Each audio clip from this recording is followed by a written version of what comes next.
કેમ છો મિત્રો? આશા છે કે તમે બધા મજામાં હશો. હું પણ મજામાં છું. આજે આપણે વાત કરશું આઈટીઆર એટલે કે ઇન્કમ ટેક્સ રિટર્ન ભરવાથી આપણને શું ફાયદો થાય. જો હું પ્રેક્ટિકલ રિયાલિટી કહું તો ઇન્કમ ટેક્સ રિટર્ન આપણે બે રીતે યુઝ લેતા હોઈએ છીએ. એમાં પણ સૌથી વધારે યુઝ લેતા હોય તો એ છે લોન લેવા માટે અને બીજું છે આવકના પુરાવા તરીકે. એક વાત કહું, અમે લોન અને સબસિડીનું કામ કરીએ છીએ તો અમારે ઘણા બધા ક્લાયન્ટ્સના ફોન આવતા હોય કે સર મારે લોન લેવી છે પણ ઇન્કમ ટેક્સના રિટર્ન ભરેલા નથી. તો આવા લોકોને બેંક લોન નથી આપતી અથવા તો લોન મળવી બહુ મુશ્કેલ બની જાય છે. બેંક લોન નથી આપતી એના માટેનું મુખ્ય કારણ એ છે કે આરબીઆઈ બેંકોને કીધેલું છે કે તમે કોઈ પણ 2 લાખથી વધારેનું ધિરાણ કરો તો આવકના પુરાવા તરીકે તમે ઇન્કમ ટેક્સ રિટર્ન માંગી શકો. અને જો પ્રેક્ટિકલ વસ્તુ કહું તો બેંક વાળા 2 લાખથી વધારેની લોન હોય કે ઓછી લોન હોય, આવકના પુરાવા તરીકે ઇન્કમ ટેક્સ રિટર્ન માંગે છે. એ પણ 2 વર્ષના રિટર્ન માંગે છે અને 2 વર્ષના રિટર્ન વચ્ચે મિનિમમ 6 મહિનાનું ગેપ હોવું જરૂરી છે, એ પણ માંગે છે.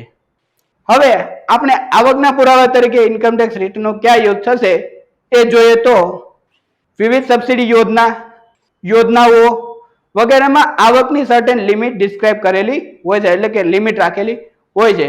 તો આ આવકની લિમિટમાં આપણે આવકના પુરાવા તરીકે ઇન્કમ ટેક્સ રિટર્ન સબમિટ કરી શકીએ. આ આપણે જોયા મુખ્ય 2 ફાયદા જે આપણે વધારે યુઝમાં લેતા હોઈએ છીએ. હવે જોઈશું અન્ય ફાયદા. ત્રીજો ફાયદો એ છે કે બહાર જતા સ્ટુડન્ટ અથવા તો અન્ય વ્યક્તિ જ્યારે વિઝાની પ્રોસેસ કરે છે એ વિઝાની પ્રોસેસ ઝડપી બનાવવા ઇન્કમ ટેક્સ રિટર્નનો યુઝ થઈ શકે છે. ચોથો બેનિફિટ જોઈએ તો તમારો ટેક્સ અથવા તો ટીડીએસ કપાયેલો હોય, જેમ કે સેલેરીડ પર્સન હોય તો તમારા બોસે તમારી સેલેરીમાંથી ટેક્સ અથવા તો ટીડીએસ કાપેલો છે, એ ટેક્સ અને ટીડીએસને તમારા બેંક એકાઉન્ટમાં રિફંડ લાવવા માટે ઇન્કમ ટેક્સ રિટર્ન ભરવું જરૂરી છે. પાંચમો બેનિફિટ આપણે જોઈએ તો તમારે એક બિઝનેસમાં એક વર્ષે લોસ થયો હોય, બીજા વર્ષે પ્રોફિટ, તો બીજા વર્ષના પ્રોફિટને ઓછો દેખાડવા માટે આપણે આગળના વર્ષના લોસને બીજા વર્ષમાં લાવી અને સેટઅપ કરવો જરૂરી છે. તો આગળના વર્ષના લોસને આગળ લઈ જવો અને સેટઅપ કરવા માટે લોસ જે વર્ષમાં થયો એ વર્ષનું રિટર્ન ભરવું ખૂબ જરૂરી છે, એ પણ ટાઈમસર. તો આપણે આ વસ્તુ કરી ટેક્સ બેનિફિટ અથવા તો ટેક્સ સેવિંગ કરી શકીએ. હવે છઠ્ઠો બેનિફિટ આપણે જોઈએ તો એ છે પેનલ્ટી. જ્યારે આપણે બેંકમાં જઈએ, બેંકવાળા માગે કે સર રિટર્ન આપો, ત્યારે આપણને ખબર પડે મારે રિટર્ન ભરેલા નથી. હવે રિટર્ન તો ભરાઈ જશે પણ પેનલ્ટી લાગશે.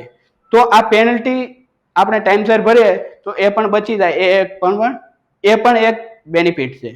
અને હા, અત્યારે 31 માર્ચ 2024 ના રોજ ફાઇનાન્શિયલ યર 23-24 પૂરું થયું છે અને એના ઇન્કમ ટેક્સ રિટર્ન ભરવાના ચાલુ થઈ ગયા છે.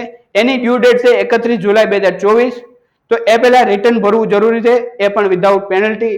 જો તમે એક્સપર્ટ પાસે રિટર્ન ભરવા માંગતા હો તો એક્સપર્ટનો કોન્ટેક્ટ નંબર ડિસ્ક્રિપ્શનમાં મળી જશે. જલ્દી કોન્ટેક્ટ કરો અને ઇન્કમ ટેક્સ રિટર્ન ભરાવો, વિવિધ સબસિડી યોજનાઓ અને લોનનો સરળ રીતે બેનિફિટ મેળવો. આજના દિવસ માટે આટલું જ. ફરી મળીશું બીજા વિડીયો સાથે. જય હિન્દ.